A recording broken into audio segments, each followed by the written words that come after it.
আজকেও চলে এসেছে একটা নিউ ব্লগ নিয়ে। আজকে বাস স্ট্যান্ড এসে দেখছি এই কাকাটা এখানে মাছ ধরছে। আমি তো ভাবলাম এটা আবার কি মাছ, তারপরে দেখছি ও এইটা হচ্ছে মাগুর মাছ।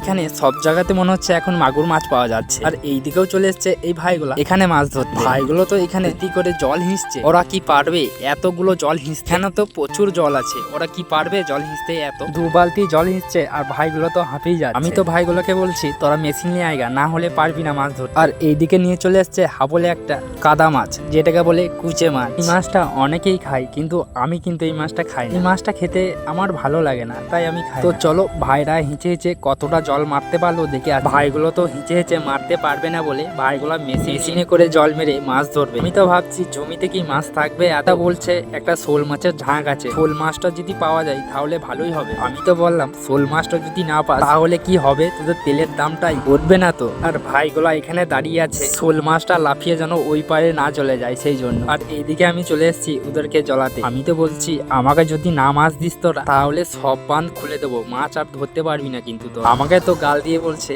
পালা না হলে ফোনটাই জলে ছুঁড়ে ফেলে দেবো। আর এইদিকে আমি একটা কি মাছ দেখে নিয়েছি।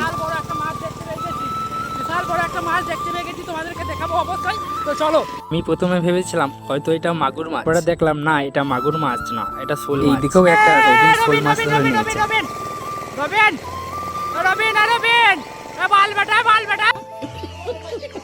পর আমি এখানে একটা বিশাল বড় চিংড়ি মাছ ধরে নি। ভাইকে বলছি দেখ ভাই অনেক বড় একটা মাছ ধরে নিয়েছে। আবার বলছে তোর মাছ তুই বাড়ি নিয়ে চলে যা, আমরা নেবো না। আমি তো ভাবছি দুটো শোল আছে, ওগুলো ছেলে মিলে কোন মাছটা কে নেবে আমি তো কিছু বুঝতে পারছি না। যদি দুটো শোল পাই তাহলে এতগুলো ছেলে মিলে ভাগ ভালো করে হবে তো। আমি তো দেখছি এখানে অনেকগুলো শোল মাছ রয়েছে। আমি তো ভাবলাম দুটো একটা থাকবে, হয় আমার ভাবনাটা মনে হচ্ছে ভুল হয়েছে। 4-5টা শোল মাছ মনে হচ্ছে আছেই। এইদিকে তো আবারও একটা ভাই শোল মাছ ধরে নিয়েছে, তবে এখানে কতগুলো মাছ ভাগ পাবে এখনো বুঝতে পারছি না। আর ভাইগুলা লাস্ট পর্যন্ত এই মাছটাই পেয়েছে। আজকের মতন ভিডিও এই পর্যন্তই ছিল। ভিডিও যদি ভালো লাগে তাহলে অবশ্যই লাইক কমেন্ট সাবস্ক্রাইব করে দিও।